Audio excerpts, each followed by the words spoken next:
నమస్తే, welcome to whistle. ఒక కుటుంబం తన ఆదాయానికి మించి ఖర్చు చేస్తే ఏమవుతుంది? మొదట అప్పు తీసుకుంటుంది, తరువాత మరో అప్పుతో పాత అప్పు కడుతుంది, చివరికి వడ్డీ భారమే జీవితాన్ని మింగేస్తుంది. ఇప్పుడు ఇదే ప్రశ్న దేశాలు, రాష్ట్రాల విషయంలో కూడా వర్తిస్తుంది. ప్రభుత్వాలు ఎందుకు అప్పు తీసుకుంటాయి?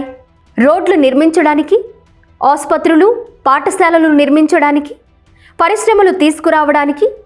అంటే భవిష్యత్తులో ఆదాయం పెరిగే పనులకు అప్పు తీసుకుంటే అది పెట్టుబడి. కానీ సమస్య ఎక్కడ మొదలవుతుంది?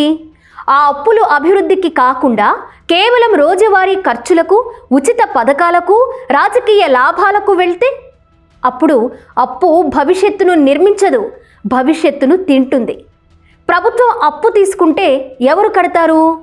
ముఖ్యమంత్రి కాదు, మంత్రి కాదు, ఎమ్మెల్యే కాదు.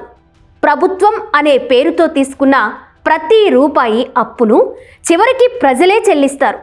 ఎలా? పన్నుల రూపంలో, పెట్రోల్ ధరల్లో, కరెంటు బిల్లుల్లో, జిఎస్టీల్లో, ఫీజుల్లో, ప్రత్యక్షంగా లేదా పరోక్షంగా. ఇంకా భయంకరమైన విషయం ఏంటంటే ఈరోజు తీసుకున్న అప్పుల భారం రేపటి తరాల మీద పడుతుంది. అప్పుడే పుట్టిన పిల్లవాడు కూడా తన జీవితంలో ఒక భాగాన్ని ఈ అప్పుల వడ్డీ చెల్లించడానికే ఖర్చు చేయాల్సి రావచ్చు. అందుకే ఆర్థిక నిపుణులు ఒక హెచ్చరిక చేస్తుంటారు. అప్పు తీసుకోవడం తప్పు కాదు, అప్పుతో ఏం చేస్తున్నామన్నదే అసలు ప్రశ్న. ఒక రాష్ట్రం లేదా దేశం అప్పు తీసుకొని ఉద్యోగాలు సృష్టిస్తే, పరిశ్రమలు తెస్తే, ఉత్పత్తి పెంచితే భవిష్యత్తులో ఆ అప్పు తానే తీర్చుకుంటుంది.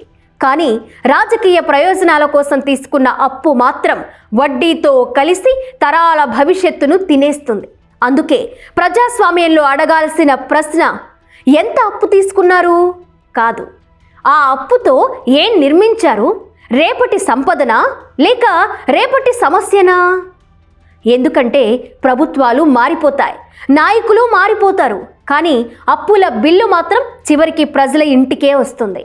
మన పిల్లలకు ఆస్తి ఇస్తున్నామా లేక అప్పుల భారమా?